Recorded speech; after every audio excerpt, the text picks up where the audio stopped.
This is the Podcast, where we focus on family, friends, finances, freedom, and our future, and everything else. This is the Podcast. Tonight we are live with Chris Clark. We about to intro this thing and bring him in. Let's get to it.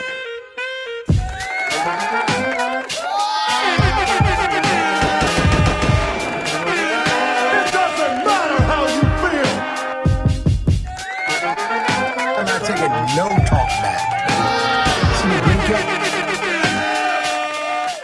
Like we said, man, this is the Podcast, where we focus on family, friends, finances, freedom, and our future, and everything else. This is the Podcast. Tonight we are live, and we got the one and only Chris Clark in the building. Give it up one more time for the one and only.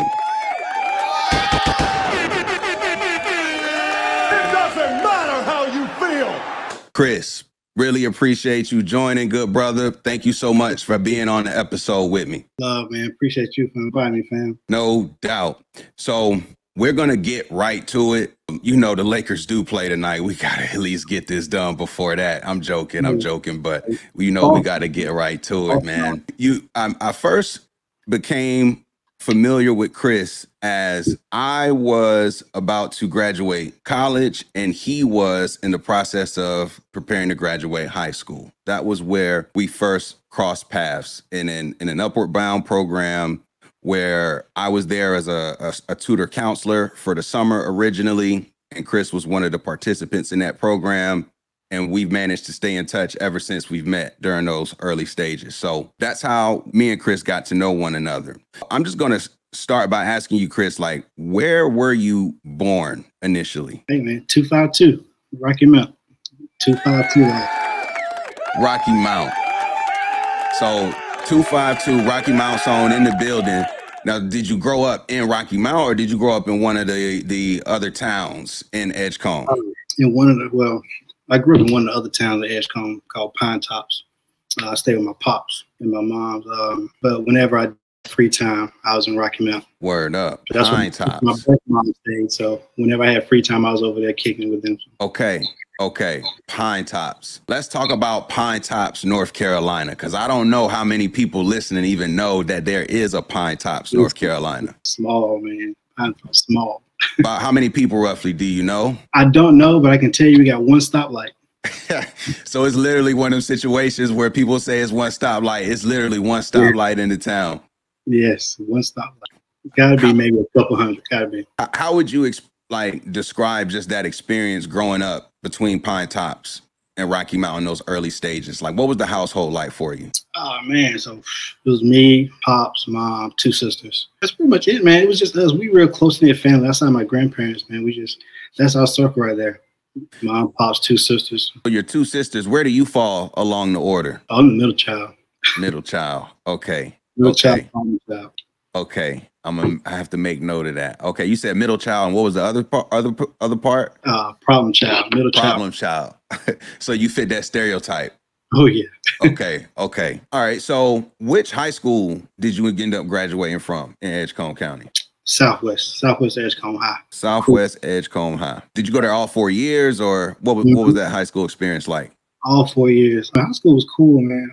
I was one of those people that I wasn't cool, but I was cool with everybody. So it was cool. Around that time period is when we sort of met. So I'm curious, mentally at that time period in high school, what were you thinking you were trying to do after high school? Man, I originally wanted to go into the military. But the recruiter called. It's a funny story. The recruiter called my house. My pop said at the phone and said, "Nah, he ain't going," and hung up. It was off to college after that, man. But that's what I wanted to do. But honestly, it was just up in the air after that. I wasn't somebody who liked school, but here I am. I didn't like it, but now I can't stop. I can relate to that. I think I never personally liked school, but I always liked learning. And the way that school is set up, it's typically not the most conducive for how I like to learn and process the information. But, so military is a far sort of, it's not the same route that you ended up going. So I'm curious, why did your pop shut down that idea of military? Military ain't no place for a black man. Yo, he was old school. He wasn't having that. Okay. Me, I did ROTC. I loved everything about it. It being uniform, drill, I loved. I was good at. I wanted to do. School wasn't something that was on my mind, but I knew it was only in our household you had to go. So your older. So did your pops go to school? Nope. My mom, she went, but she didn't finish. My older sister, she went and finished. All three of my siblings that were in my household were all college graduates. Okay, word. Shout out to that. Like, just from your point of view, like, you know, that's a pretty significant achievement in my opinion. Like, what do you think was the common sort of thread between you and your siblings that all propelled you to become those first generation college graduates?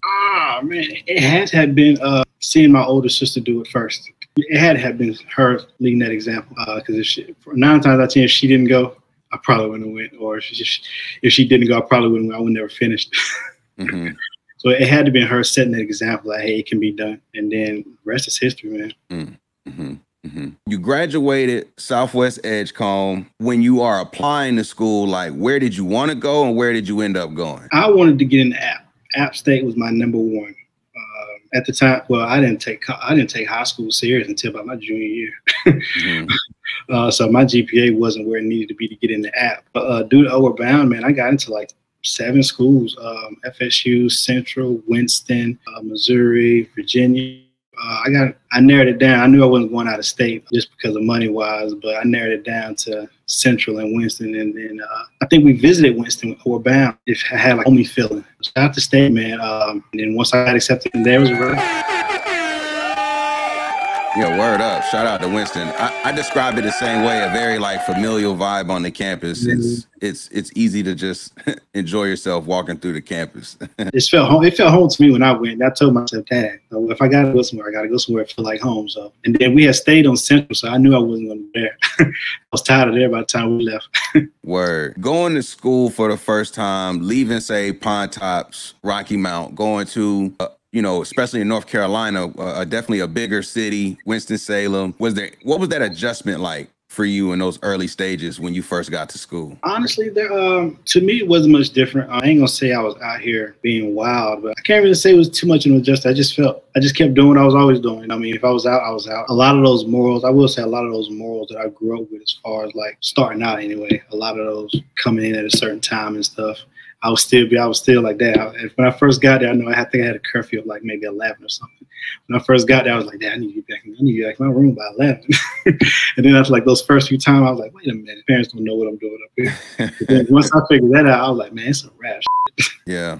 Yeah. But it was a smooth adjustment, man. I didn't have no problems going in. Like I said, it felt like home. So a lot of the people that was already it was chill. It was real easy to know. So I'm curious, like familial vibe, like going to school. What was like the biggest challenge for you while at Winston? Keeping the motivation to stay. For me, man, at that time going in, I knew that was going to be a bigger step for me. At that time, I wanted to release myself of a lot of trauma that I had coming up. And in order for me to take that next level, I had to go back and visit some of those traumas. Once I did that and I had to have a real conversation with myself, like, hey, either you can be a statistic or you can get out here and get it done. I went out there and got it done. And when you say like be a statistic, like this is definitely like, you know, we're going to get to this in a bit more detail later. But when you say like be a statistic, you did a paper doing research, data driven, talking about how school has an impact on Black males and their outcomes. Mm-hmm. Like, so I'm curious, like in retrospect, how do you feel like it had an impact on, say, your outcome in getting through school, say from high school to college? It definitely had an impact on me. I'm not gonna say I was the most problematic in school, but I do feel like Black youth in general are more disciplined, or getting more disciplined rather. But I knew for me that I didn't want to become a statistic, as in I didn't want to start something and not finish it. I didn't want to be that college dropout and go back home and then do nothing. I didn't want to do that. You know, no shade to anybody who's done that, because there's more than one way to get out here and get it. College ain't for everybody.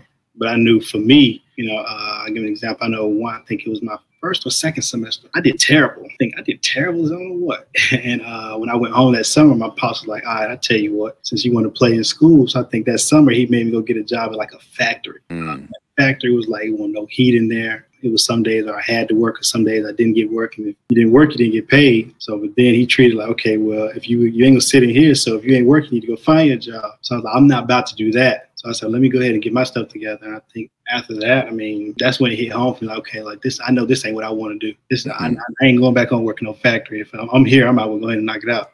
So what did you end up studying while at Winston? I started out in social work. And then I took social work policy, and I did not do good in social work policy. I just couldn't get with how the professor was, explaining the information. I switched from social work to psychology and ended up graduating, majoring in psychology. What was the initial draw to social work? Man, I knew I always wanted. I knew I wanted to do something to help the youth. That was a given. Even when I was in high school, I was doing a little stuff with the youth. I was a summer camp counselor at the YMCA. I did some work on the Side Boys and Girls Club for a year. I knew I had to do something to impact the youth. All of that was personal for me. I knew if I had to go out here and do something, it had to be something that's going to bring up the next generation. Why do you feel like that's such a personal mission to dedicate that to the next generation? I know what it's like not to have nobody. And I wanted to make sure that if I can get my hands on it, or if I had something to do with it, that the next generation coming up under me who went through the same things I did wouldn't go through some of the same things. What's up, man? Come here. Y'all say what's up to my twin, man. Nate, say what's up to everybody. What's up, little man? What is good? He just snuck out. He was like, man, Dad out here having fun. I'm trying to see what's good. I had to make sure that, man, if I did something, it had to benefit the next generation. So I felt like at the time the social work would help me do that. But honestly, thinking back on it, I don't even know what I would have done with my social work degree. When you say like not have done with your social work degree, like when you say looking back, you wouldn't know like what makes you have that realization for people listening who might be considering, say, social work, for example.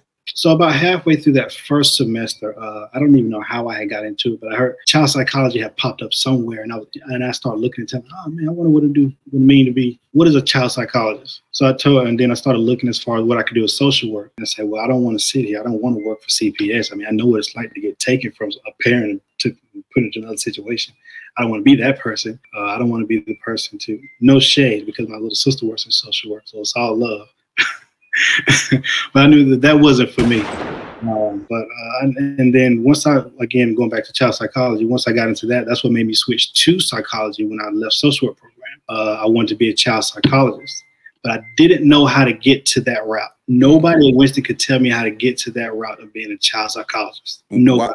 What is it? What is a child psychologist? Like when you say that, because I'm thinking like, and why is that so difficult to like describe the route to get there? Like, what is it about being a child psychologist?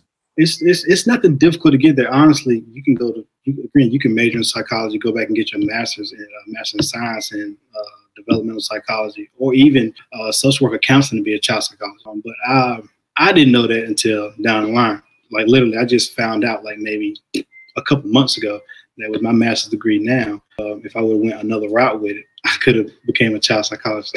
And I was like, damn. But it wasn't as far as like, it wasn't just, I honestly think it was just the institution. No shade at Winston, I love Winston, but I think it was just the institution. They weren't equipped, I think, or they didn't have the professors that would be able to tell me more about how to get there. No, that is interesting because, like you talk about having this natural sort of dedication, but it comes from a place of I guess what you went through growing up and wanting to help others in situations similar, or I guess not go through situations similar. Like I'm sure it's tough to point down to, but I'm curious, like, because I think a lot of what I do professionally is also impacted by how I perceive how I grew up and how I feel about how I grew up. And I also too see myself as someone who wants to give because I feel like I didn't have the things that I wanted necessarily. So it's like, I feel like I want to help others be able to get the things that they want. What was like maybe the most or one of the more impactful moments about your childhood that really just like has always stuck with you and really like help you keep in this mission of giving back to the next gen? So I never forget this story. And this is one of the main reasons why, again, my mantra is to be somebody's somebody. I never forget when I say about 3 years old, right? I was staying with my birth mom, and out of nowhere, I know the story now, but back then you just getting out of nowhere. I get swooped up, put in the back seat, buckled in, right? And then I just see adults just coming screaming, ah, ah, ah. And me, I'm fighting my hardest, trying to get out of that seat. Just trying to figure, okay, where am I going? Who's got me? Why can't I be with my mom? This, that, and third. And that feeling that came after that of being thrust into a situation where, don't get me wrong, you know, it was a loving one, but at the same time, nobody explained to me, hey, this is what happened. These are the events that took place on why you had to come here. You're safe. That wasn't explained to me. If it was, I don't. And just that overwhelming feeling like I just got snatched from everything I know and nobody told me anything. I just had to deal with it. I didn't want anybody else to ever feel that way or go through any of that. Mm-hmm. How old were you roughly? I was 3. 3. Wow. And you still like have such vivid memory from the age of 3 of like that moment and how it made you feel. Like it's been like imprinted from the age of 3. Oh yeah, definitely. I can tell you the stitch pattern in the car seat. And it's funny, man, because looking back on my kid now, my kid is 3. So he looks just like me, as you just seen right then. So, and every time I look at him like that, I'm so glad that you don't have to feel or go through any of what I went through when I was your age. So every day for me, man, every day I look at him, it's just like a reminder, like, man, you keep going. You're doing it right so far. Just keep going. That is a fact, man. I appreciate you sharing that, because the type of work that you have committed to, I admire people who are able to commit to this type of work, because I think it has a heavy weight to it in your day-to-day at times. The why behind what keeps you motivated to continue to put in that work, I think is important because we all sort of have like these moments and you don't necessarily know like how that moment is shaping you, you know, down the line. But it's like, man, we have these moments, and I think sharing those moments help other people sort of think back of like why they do what they do, because some people aren't even aware of like how that's driving them to act, whether it be positive, negative, neutral, whatever, but it's coming from a place that like you something you dealt with as a kid very often, you know. And we hear that, and I heard all the time. I played sports in school, so I heard all the time, put that energy into something. Put that energy into where it be. Track was my go-to. Put that energy out there on the track band and that 400, that 4x4. Put it out there. You know, you got to find some positive to do with that energy. So when it comes to graduating and then being in a situation where you're applying for jobs, trying to figure out how you're gonna, you know, make it as an adult, what did you originally start doing when you got out of Winston? Oh man, so a lot of people don't even know this story. Once I graduated from Winston, I think I slept on a couch.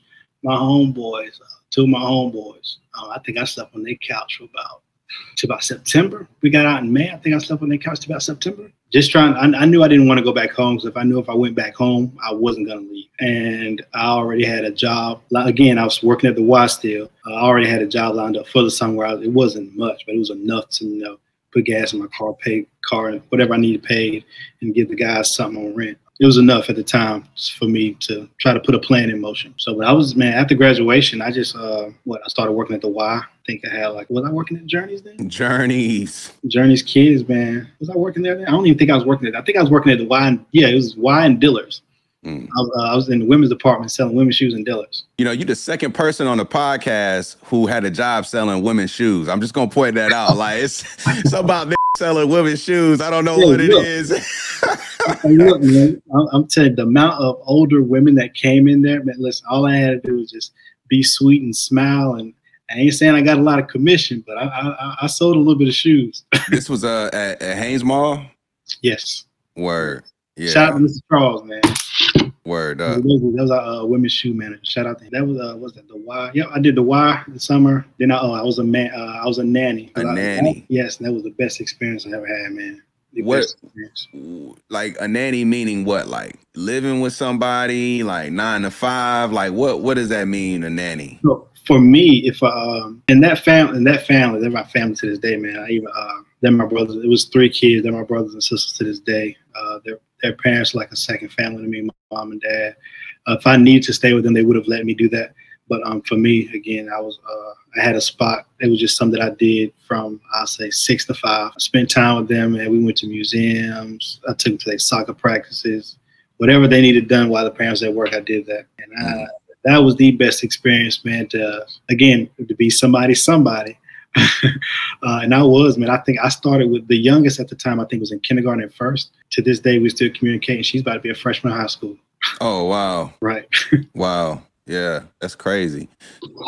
So wow, yeah, you really were drawn to like as a caretaking sort of nature. Like it's just like there from a very early beginning. How long did you sort of do the nanny? Like at what point did it change to I need to do something else than this, or I'm doing something else than this? I did that for, I want to say, about maybe 3.5 years.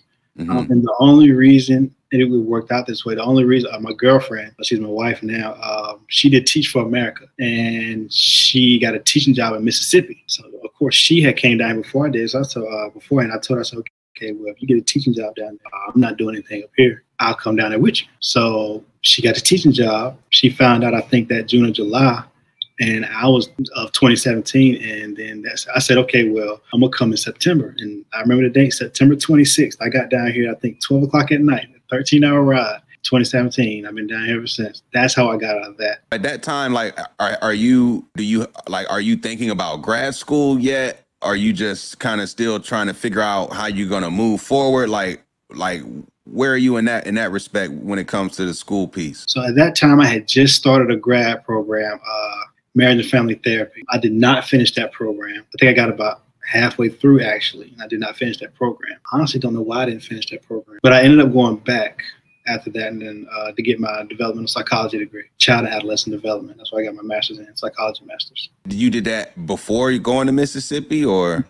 Nope, that semester started right when I got to Mississippi for that marriage and family therapy. Again, I don't know why. I can't remember why I stopped. But I got about halfway through, but I know I didn't finish that program. Talk to me about Mississippi. I'm not going to lie to you, man. I already got like thoughts in my head, like, hell nah. Like, I ain't gonna lie to you. Like, this in my head, I'm thinking Mississippi. Like, even as somebody from North Carolina, like, I look at Mississippi like way south. What has the living experience been for you there? And has it been much different than your, experiences in North Carolina? Oh, man. It's definitely different. When I first got down here, okay, I had my ideas about Mississippi. This is the ground zero for the civil rights movement. So I had my ideas about how the people in the population, the culture here would be. And I think I came across, since I've been here, and we've been here since 2017, I think I came about one racial experience, which I ain't gonna say it surprised me, but I felt like coming down here, I felt like I would at least come in like 10, but I only had one. The people down here, they can be nice, but they got that, what's it called? What's the word? They hide their racism really, really well here. You have to pay attention. You really have to pay attention to them down here. But the ones that I've met, though, even worked with, it's all love, and they helped me get to where I am now, where I'm going. I feel I kind of feel like the nuance of what you're saying, especially in a world today where that is how it's often sort of institutionalized, and people just can lean on certain things and not be so outwardly, discriminatory against somebody. So you finished your master's in, you said, child development? Developmental psychology. Developmental psychology, focus on child adolescence? Yeah, child and adolescent development, yeah. Man, these are some titles. And you're also what is called a provisionally certified mental health therapist. Yeah. As well as a provisionally certified intellectual disabled disabilities. Like, yeah. Yo, the way it's set up, so it's only provisionally. I'm not gonna say I messed up, but it's provisionally because you have to reach a certain amount of hours before you can call yourself a certified mental health therapist or certified intellectual disabilities therapist. So until you meet those hour requirements, you're going to be provisionally certified, where you'll still report to a clinical director. Mm-hmm. So I was a school mental health therapist. So I had, again, I think I got about almost, it's a 2 year, it'd take 2 years to get the hours for certification for mental health therapy. I did a year. It was only because of the environment that I was working. But then that's when I transitioned to behavior therapy, in a sense. That's what PCIDDT is, behavior therapy for individual intellectual disabilities. disabilities, autism, no matter where they are on the spectrum. So I do behavioral therapy for that. Can you maybe share like what made you sort of pivot? Like you said, the environment, like what was it about it that made you go into something else, where as it relates to the mental health practice? I loved it. I loved everything about school mental health therapy, man. I was going to like about six schools throughout the week. I loved everything about it, man. Just being in that environment. And I was somebody the kids could relate to. I wasn't old looking. I wasn't young looking. I was at that space. I was like, okay, he might know a little something. And it was a part of what essentially got me away from it was I was the only black male in my mental health center, only black one. And I would get referrals like, hey, you got a family over here they heard about you. They want you as a therapist. Okay, well, I go back, I call the family. So it's a black family. So I'm like, okay, cool. Then it got to a point where, and I think, so let me backtrack. I was a community mental health therapist, right? I was working in the schools. So the difference between community and private is a community, you can have a caseload of like 200-something people because you're community mental health therapist. Private, you can have as many as you want. You can take it however more or less you want. The only way I would go back to therapy if I did private. When you have a caseload, let's say mine was like, I say 110. You have a caseload of 110. This week you got 5 new referrals, and all 5 of these are African American families who either you want to talk to their son, or their son wants to talk to you, or you have a daughter who wants to talk to. You're the only black one that they've interacted with, so they want you because if you have any type of suicidal ideations or any type of, you go to a counselor, you got trauma in those 6 schools, I'm the one they call. So if I went to your school and you see me as the black guy, then okay, they want me. So it got to a point where, okay, one week I had 5, next week I had maybe 7. I kept getting, it was too much for me. I was like, I'm glad that I was able to be in that capacity to help those African American individuals and their families. But I was only one person. Mm. And if you have a caseload of 110 and you get 5, 6 every week, that start to pile up, and everybody wants to be seen every week. Mm-hmm. There's no way. Mm-hmm. Because that's like such a, that's such a enlightening role to have, because you're so intimately connected with the community and the homes and the families. What, just in your professional opinion, were some of the common things that young, and I'm assuming, well, let me not assume, was it more like black males than, young black ladies? Like, I'm curious, like, what was the typical demographic that you saw most often that needed this sort of help? And what were some of the common things that young folks were struggling with in your professional experience? So in Mississippi, what's the politically correct way to say this? The non-Hispanic, non-African American population are the most, I guess you can say, in terms of suicide, had the highest numbers. So I didn't start seeing an influx, again, let me be politically correct, non-Hispanic, non-white individuals until I got ready to leave those last couple of months. That's when I started getting that influx. But it was a lot of, I've had some Iraq vets. I've had some high schools doing, I even had some elementary kids school. Suicide is big down here. A lot of kids don't know how to deal with their parents divorcing, child maladjustment, bullying, and there were some kids who didn't, and it was weird to me. I can say this now, but it was some kids who didn't know how to deal with the fact that their friends didn't have, but they did. So it was just helping them. Even if a kid came to me and said, hey, this is just me throwing an example. Hey, my dad, or the mom of that kid called and said, hey, XYZ's dad tried to commit suicide. He doesn't know yet, but I'm about to tell him, but I need you with me when I tell him. Okay, cool. So I got to stop what I'm doing. I'm going to be over here. So, and I think an abundance of that was just suicide related stuff. I didn't realize how prominent suicide was until I started that profession. It's bigger than we think. Wow. And I know that's like, so let me ask this, because you did a research in the title of the research, a framework for race-related trauma in the public education system and implications on health for Black youth. Did you have that experience before you did this research paper? Or, where does the research fall in line with the actual experience working with the youth in the school system? Oh, man. For me, we always, so I said in 8th grade, right? 8th grade was the first time I ever got put in handcuffs. I'm not saying I was out here being a bad kid or nothing like that. It was just, guys fighting. So that was the first time I got put in handcuffs. And that is the beginning of the school to prison pipeline. You got your what do they call them? Resource officers in the schools. Mm-hmm, mm-hmm. And they take your first offense and you're going to, sometimes you go to juvenile court. know, you're setting them up on that path. They don't know how to, what is it called? For a fight in school, just to make sure, like we're talking about just, you know. Yeah, just a regular fight. Just a regular fight. Regular fight in school. They don't have any de-escalation tactics without, you know, using, there is a way, and I will always fight this. There is a way to de-escalate any situation without being forceful. You know, you can break up a fight and you can stop anybody from being aggressive. Not all situations, but in most situations, you can stop somebody from being aggressive by using a de-escalation tactic. You know, even if it's just you know, like, even if you're the aggressor, you're like, okay, you know, let me calm myself down. Or right. Or whomever you're getting to with, they're being aggressive. Okay, like let's calm down. Let's find a way to reach a common ground so we can get through this without being taken to that next level. I mean, and I think a lot of that has to do with, as far as that's what I experienced. That article, it's a direct reflection, if not setting you up for that prison to school pipeline. And I think just thought a quick fact. I think it was Clayton County in Georgia. They did this project where I think it was the juvenile courts they came up with agreement with the school system to where they weren't going to take all of those nebulous, like insubordinations, you know, you get suspended for cursing. They weren't going to take all those cases. They were going to set up a system to where they had to put some type of intervention in place in the school system to try to combat that. And from I want to say 2004 to 2010, they had like a 24% increase in graduation. There are ways. You just got to have those people in place to put those type of interventions in there. And at the rate we're going now, there's no way. I don't foresee it happening.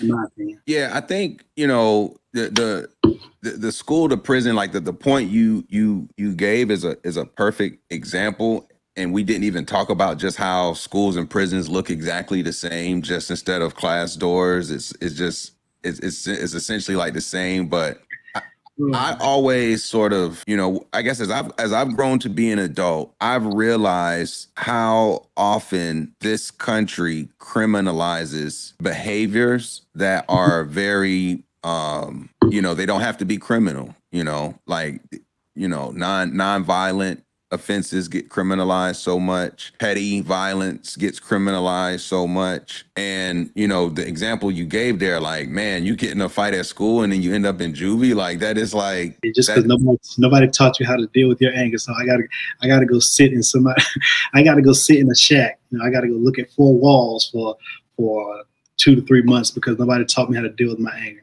That's what school. Yeah. Let's go to school. And I think this is why, you know, this sort of work is so important, and why, you know, there needs to be an intent to give younger Black folks growing up more access to these resources. Because I know, for example, myself, I got put in a program called Duke Coping Power in elementary because I had anger problems, because I was blowing up and so forth. And so in retrospect, it was a study and they were collecting data because they were giving me gift cards every time I showed up. So I was definitely like showing up, taking the tests, answering the questions, filling out the surveys, but it's all data collection. And they met with me from elementary through high school. And it was constant, like checking in on like, well, how are you dealing with those problems? Like, because I was really starting in elementary to get in some trouble that was like, it's not going to be good when this keeps going this way. I needed some course correction, but no tools. And the household didn't even necessarily have the tools. That was one of the other things about the program. My mom had to go too. You know,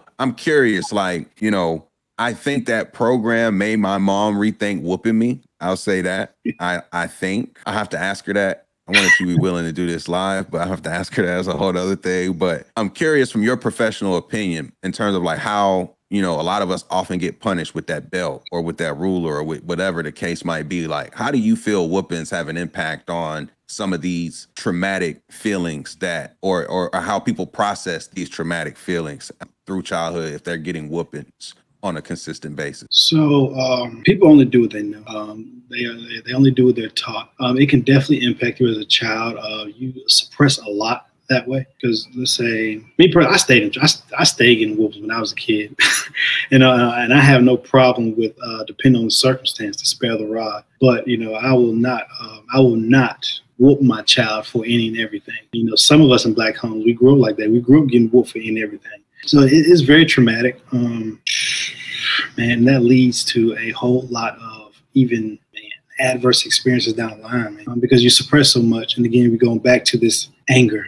You're mad. Okay, you may not agree with why you got whooped, or you felt like, I know a lot of times, me personally, when I got whooped, I didn't agree with it. So I was mad at the fact that I got a whoop. So then you suppressing anger on top of anger that you already had. So then you got to try to find an outlet for the anger, where there's not always an outlet for the anger, which is why I think I went on a stretch from like, I think 6th grade to 8th grade, where I was just getting like suspended for like, again, fighting, doing stupid stuff, just because I didn't have anywhere to put that anger. Mm-hmm. So it definitely impacts you. It definitely plays a role in your behavior and emotional growth as you progress through that developmental stages of life, from a kid to a teen. It definitely plays a role. It almost feels like, and I don't know what the statistics are, but I think I've heard like 1/3 of Black men go to jail at some point. Like, I don't know if that number is accurate. Like, do you have any data on how many Black men actually end up going to jail, getting caught up in the system? I don't. I just know that I don't. I just know I was one of those 3%. What you say is true. I knew I was a part of that 3%. And so it's not uncommon for somebody close to you to end up, behind bars for whatever reason. I feel like growing up, especially I guess my experience in Durham, between middle school and high school, there's so many just things that you're doing oftentimes that you should not be doing, that and it's crazy too, because like I've been caught doing crazy stuff and then had grace from the police. And then I've been caught doing the most sillier things and didn't get any grace at all. The odds are rolling the dice because you're going to do things that inevitably, just because of the environment, put you in position to be criminalized due to the silly laws and how they're enforced. And I just feel like that's such a disservice to us. And that's like an example of how they institutionalize racism, because these laws, not only are they disproportionately, applied to us, but our environment is conducive to just make us angry as hell. It just creates this petri dish for them to just pluck us, because by the time you get to 18, the chances are we're gonna get at least half of you. We're gonna at least scoop up half of you before you even get to 18. Like, you spin right now. You spin. That's one thing that so one thing I always did, if a Black male came into my office, my therapy office, his mom was there, I would always make sure the parent was there when I did this. I would ask the mom, is it okay if I take off my therapy hat for a second? So she's like, yeah, cool. So I make sure I always tell my young Black, we cannot afford to be out here, hoopla and doing extra stuff to put an even bigger target on our back. You let them go do that. They can do that. They can get out of it. But they're looking for a reason. So you got to be smart about it. There's always a place and there's always a time for everything. If you can't talk to your mama, go talk to your uncle. You can't talk to your uncle. Try to find a family friend, or even a friend that has a male in their household that you trust.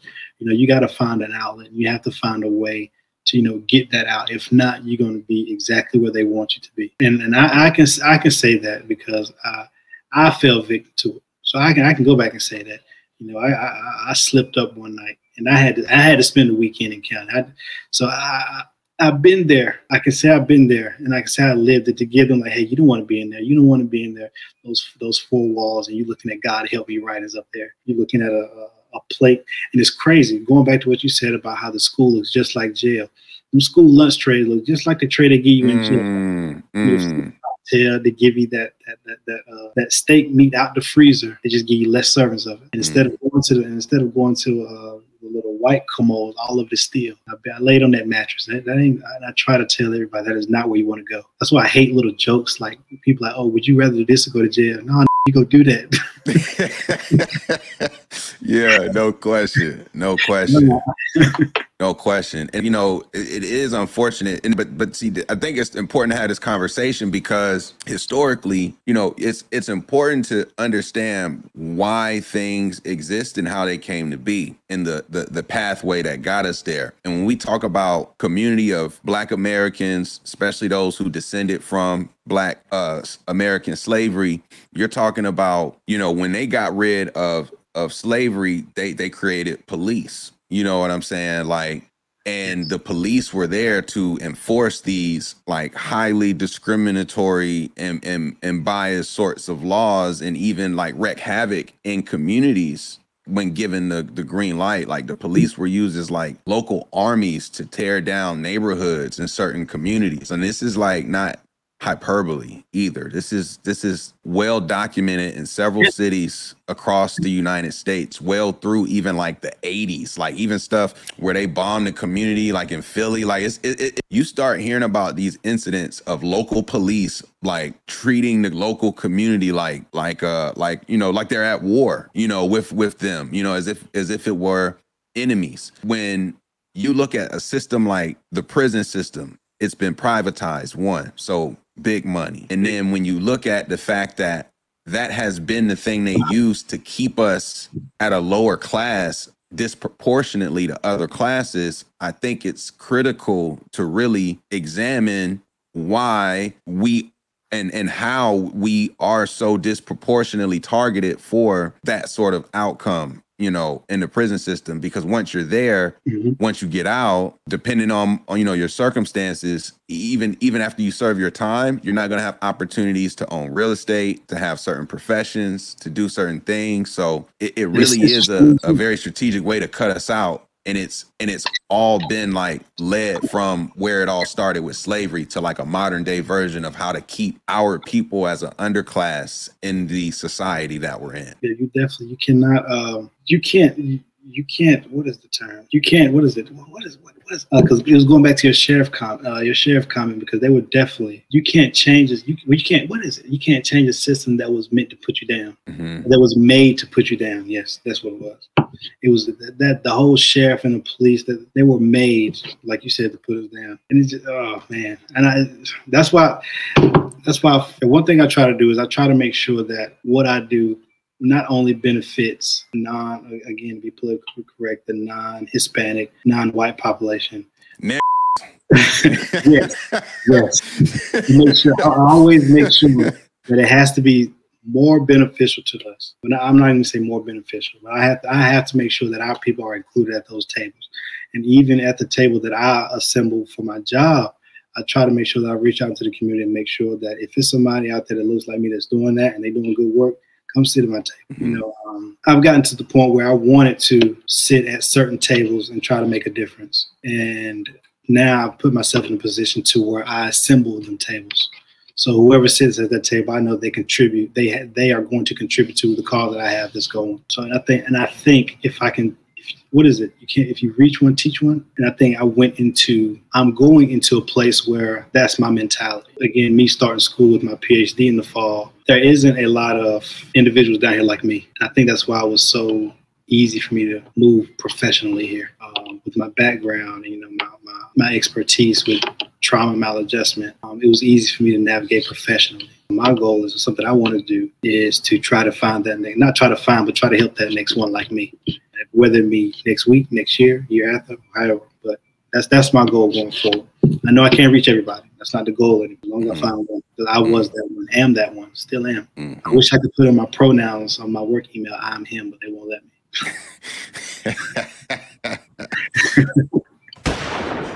Like, yo, that's it. So sort of pivoting a little bit like in that, because I'm going to ask more at the end, like about that survey, or not the survey, the study, but like this thing called intellectual disabled disabilities. Yes. What and what is that? So again, man, that is behavior therapy for individuals who have intellectual disabilities, autism. No matter where you are on the spectrum, it's behavior therapy for that, for those individuals, excuse me. So, and I went right into that.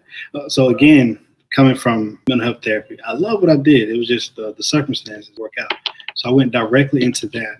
My first job in Mississippi, I was a behavior specialist, to where I was writing behavior plans for, children at a daycare for autism, Down syndrome. I was doing behavior plans for them, even little small behavior kids who just had a lot of anger. I've never seen so many 3-year-old boys with so much anger. Like, it's crazy, like, to where they go here. So I wrote behavior plans for individuals like that. That's how I started out. And I enjoyed what I did. There was one particular kid who I took fond interest to. He was what I would define a classic case of autism, nonverbal. Didn't eat, didn't sleep. He was the toughest case I ever had, but it ended up being, and he ended up teaching me more than I taught him. And I think I credit him always. He was only 5 years old. I credit him to the behavior therapist that I have today. I'm a two my own horn because I would never do it. But a lot of the individuals, their caregivers that I work with, say that I'm the best they had. So I'm gonna take pride in that because it doesn't matter how you feel. What we do is not easy. No doubt. Let's talk about this, autism, because I think it's something we hear about way more often, say today, than we did, say, even when I was in high school, like what it was and how it was talked about versus how it's discussed today. Like, and I see it impacting more and more children, at least in my opinion, as time progresses. So I'm curious, like, what by definition is autism? So, oh man, I'm out of the profession right now. So all those out there who's gonna chew me out for getting this wrong, all love. It's essentially an extra chromosome. And a lot of people think you can get it from, like, this will take some people down a rabbit hole, but a lot of people think you can get autism from, like, shots that you get from your kid or stuff that you eat. And I'm sure there is some truth to that, but essentially it's an extra chromosome. Because of that chromosome, it manifests itself in a way where, like the impact it has on the individual. So, like, I've often heard about a spectrum. Can you speak to, like, what that means to be, say, on that spectrum as it relates to this extra chromosome? So you can be, so a lot of people think that autism, again, the spectrum is high. You have some undiagnosed, high-functioning adults who have autism and don't know. But it all depends on, I guess you could say, differences in the brain. It's different ways of learning, moving, paying attention. And again, you can be high on the spectrum, low on the spectrum. If you're low on the spectrum, then of course, again, you go back to that, what we define as classic, you're nonverbal. Again, you're very, very picky with what you eat. You have to have stuff in a certain way. Again, if you're high functioning, well, again, it goes back to learning. You're low functioning, you won't be able to maintain a lot of information. You have some people who's low on the spectrum who can only learn or have the capacity to learn up into a second grade level. Where you have some who's high on the spectrum to where they can do everything you ask them to do. They just may be able to do it at a slower pace, or they may get confused on certain stuff, but they can do everything you ask them to do. So again, it varies with the individual, but it is classified as a developmental disability. I guess like in doing the work, is that primarily where the bulk of your work is in, like clients who fall on the spectrum, or are there other common, what would you say, behavioral how did you frame it? Intellectual disability? Yeah, that is like a learning disability. I only do it part-time, so I only see one client. I haven't worked with, not since I was a behavior specialist, I haven't worked with an individual who's been diagnosed with autism. My one particular client, he has a different disability than that. Like, what's the biggest challenge for you just in doing this type of work consistently over time, given the nature of it and what it takes? Getting hit. Getting hit. Look, again, because a lot of these, so what I've come to notice, and this is no fault to any of the caregivers, is a lot of the caregivers, they try to pacify their children or whoever they're caring for that has a disability. So as they get older, it actually does not help them at all, because if they don't get their way, you're either going to get hit, you're going to get something thrown at you. Some will bite you, some will bite themselves. So I think the hardest part for me is just trying to, in the beginning was keeping my composure. I've been bit, spit on, I've been punched, kicked. It takes a special kind of person, man. Everybody can't do that work. That's the hardest part for me, just being able to maintain my composure under those circumstances. Because again, honestly, it's not hard. It's not hard at all. Just being consistent. Man, like, I gotta applaud I gotta applaud a few things because like, well, early on when I first met you, I would describe you as a very, like, happy kid, like willing to help always, very personable. And I would also say, like, a role model amongst peers would be what I would describe you as upon meeting you, right? Appreciate that. Following you from afar, seeing what you've been able to do, even through the adversities, hearing you share them today. Like, again, like, it's critical to, like, one of my issues and one of my missions with the podcast is to normalize reality again versus what's been normalized on social media. Everything's facade. Everything's for, likes and clicks, and it's chasing something to present yourself. And with my podcast, like, I call it for multiple reasons, but raw is unfiltered. I'm not chasing clicks. I'm not chasing algorithms. I'm chasing genuine stories from what I like to call everyday people who do extraordinary things. And I think you definitely fit that description. And I think it's important for us as a community to highlight, I had to overcome obstacles to get to this point. It wasn't rosy. These were the obstacles.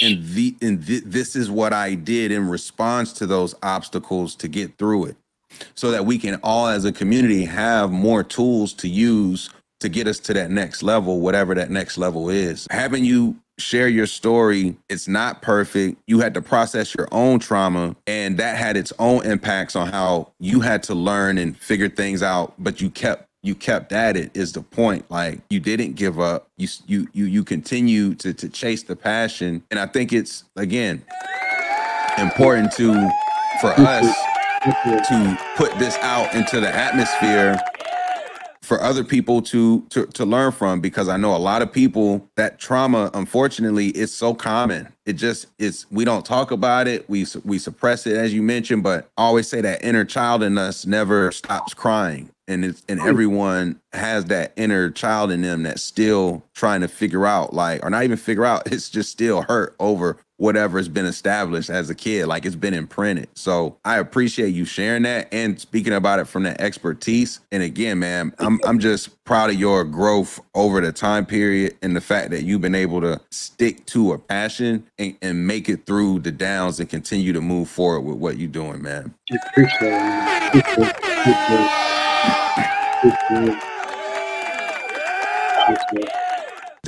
This study, I got a couple questions here before we close out about this study. Mm-hmm. And again, the study is a framework for race-related trauma in the public education system and implications on health for Black youth. That link is in the description. If you're watching on Facebook or YouTube, feel free to click that, bookmark it for later so you can give it a read. It talks about the documented high rates of anxiety and depression, other behavioral and emotional regulation challenges that Black youth face, and it puts them at risk for school suspension. I've gotten suspended from school as a young youth. It definitely, then you go to ISS. That's definitely like school jail. Like, we ain't gonna talk about ISS. If that ain't school jail, I don't know what is. Oh, man, that's funny. Oh, man, not funny. But I'd be curious, just given your experience as a youth and participating in a study focused on, those elements for yourself, like, what were some of the major just light bulb moments or takeaways that you took from participating in that study? My whole mindset growing up was, why am I the only one? Because, back then, you don't think, you see other kids, you don't think that they're going through anything. You only know what you go through. Just being a part of this and knowing that, there were other kids that were my age coming up that went through their own trauma, that were going through some stuff similar. It made me, I will say this helped me bring up some old stuff in order to put me into a place where I am now. One piece of this that I had to do was, before I do anything, shout out to Dr. X, Dr. Dawn Henderson. She has been the most influential person as far as academia goes that I've ever met. She's the reason that I do any research that I do today. She's the one who got me into it.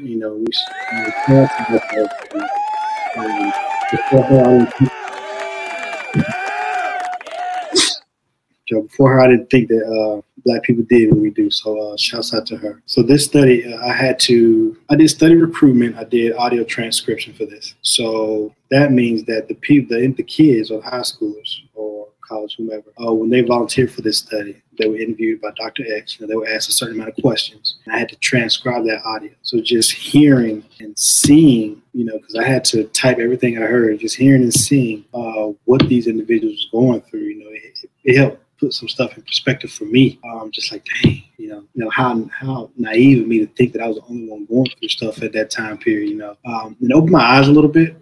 It made me realize that the world was much bigger than myself. I had a very self-centered mentality. It made me realize that it's so much bigger than me. Everything is so much bigger than me. And that is the seed really that started the tree to what I'm trying to do. Just opening my eyes and making me say, dang, these kids or these African American or Hispanic individuals, they had it rough too. It really opened my eyes, this study in particular. I appreciate you sharing that because a couple reasons. I don't know if it's ego, I don't know the technical term, but we take stuff so personal that we don't need to take as personal, in my opinion, at least, that often cause but the fact that we take it so personal, it makes it even more traumatic of an incident because of how we process and view the world through such a selfish or self-centered perspective versus looking at it as being a part of something so much bigger and greater than yourself. And I relate to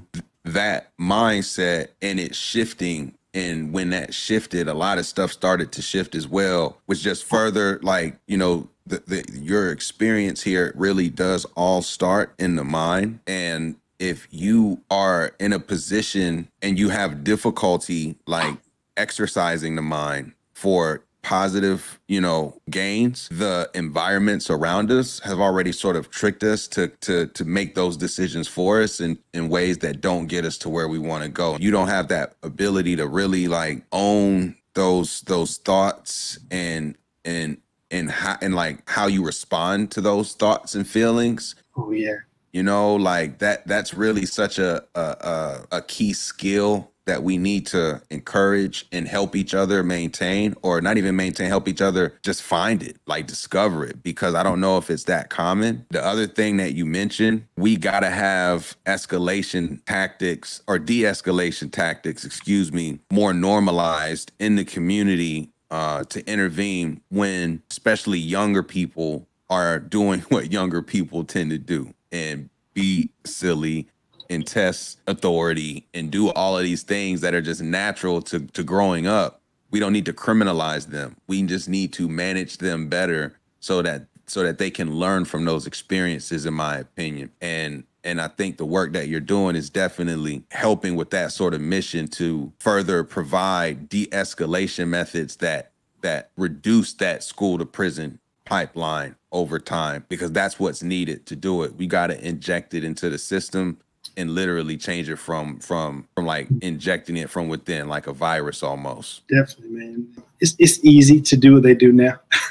It's easy to say, hey, I'm just gonna send them over here and whatever happens, happens. It's easy to do. You, again, as I stated earlier, you really have to have somebody on the inside that's willing to say, you know what, let's try this, and again, it may take some time, man. There's some policy that I'm trying to influence now down here that's going to take me some years, but I'm putting in the ground steps now. Okay, let's put this. Okay, so for instance, right, again, all my work that I've done leading up to now deals with trauma, child maladjustment. My particular profession now is on the state injury coordinator. So adverse childhood experiences, suicide, traumatic brain injury. I put preventive measures in place to kind of reduce mortality and morbidity for those domains, right? So I contracted a licensed psychologist to create a trauma training for some daycares down here, right? Mm-hmm. So I'm in the place to where I can put things in place to try to change the narrative. She doesn't look like me, but she does amazing work, and she is part of the reason why I know so much about adverse childhood experiences, because again, before, I didn't know anything about that. I didn't know what I was experiencing was an adverse child experience until I got to Mississippi and got under her leadership. Again, she's someone I learned from, but we put that in place. So again, going back to, we have to be the needle that pricks the skin. And that's what I'm trying to, again, going back to assembling that table. I'm assembling a table of individuals throughout the state who is ready to put that needle in the skin and start injecting these positive reinforcers for these kids to be the best they can be.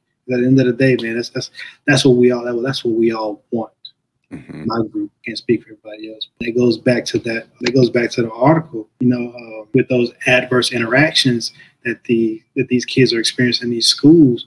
It can be something as simple as teacher calling the kids stupid. Mm-hmm. And I'm gonna go back to social work policy when Dr. Crayo, she asked us one day, she was asking going around the classroom. She was like, "Hey, what do you want to be past this?" I want to be a doctor. And she said, "Oh, is that so?" She said it was so much skepticism. And it made me feel some type of way. And I think that probably had a lot to do with me leaving the program. But at the end of the day, jokes on her because, I just got accepted to my PhD program. I just got into this research scholars program. So I'm doing everything I said I was going to do. It doesn't matter how you feel. It all boils down to. I'm not taking no talk back. You see me blink yet?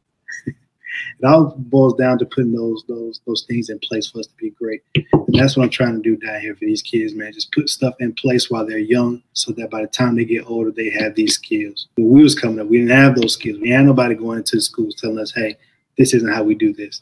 Let's manage your emotion this way. I'm trying to make sure that I start at the daycare on up through middle school, high school. I'm trying to make sure it starts early. Godspeed with the work that you're doing. I hope that we can project the message as far and widespread as possible so that we can get people to support it even more. It's the type of work that's needed. It's the type of work that actually makes a difference long term in so many ways, because again, when you are in that early stage, this whole thing is set up to like scoop. It's a net just coming through all of ours. Half of you ain't gonna make it past 18, 21 without getting caught up in that net. A lot of the times we get caught up in that net because we don't own how we put ourselves in the situation, where we don't own or take accountability for what we could have did different to avoid maybe what set us up to be in that predicament. Having these tools to know how to process, de-escalate, like you said, I always say, one thing begets another. So we get taught, hey, somebody hits you, you hit them back. Exactly. But that's not necessarily the healthiest way to really to teach that for the good of everyone. We need self-defense. But even in proper self-defense, there's an attempt to de-escalate before getting to a point of physical altercation. And I just think we need to make sure we change the narrative and normalize. It's not like you're a pussy or a punk because you choose not to fight. Like, we can be intelligent and de-escalate in other ways without hurting each other and putting ourselves in positions to go to jail. There's always a time to walk away. There's not a time to walk away. The older you get and the more mature you become, you'll realize that 9 times out of 10, you are able to walk away from a lot more than you think. Mm-hmm. Me personally, that's what I feel. Could be wrong. But again, we're all living and learning. Life is a living process. Nature does not hurry, but yet trees and grass and everything still grows at their own pace. So yes, indeed. Chris, I appreciate you hopping on, sharing your story, giving us just a little glimpse into the professional background that you have and some of the work that you do, which is great work. Before I get in here to the outro and play that outro music, any last words from you that you would like to leave to the audience before we get out of here? And I'm gonna give you the full screen here. Yeah, definitely, man. I gotta show love to my city, man. My city's crying right now. We're losing a lot of people, man. A lot of young people, man. So y'all be out here. Y'all be careful out here, man. Y'all make sure y'all in the right situations. You hang around the right people. To those families that lost, man, it's all love. Kokoro family for life. Y'all keep your heads up. Y'all be great, man. We're gonna get through this. All love. I appreciate you. This is the Podcast, where we focus on family, friends, finances, freedom, and our future, and everything else. This is the Podcast. I greatly appreciate y'all joining. I appreciate it, brother.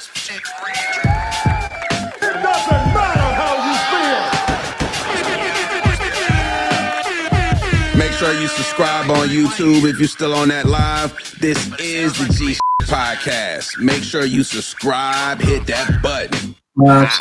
Subscribe. Much love, brother. Appreciate you for joining. I love family. Be great.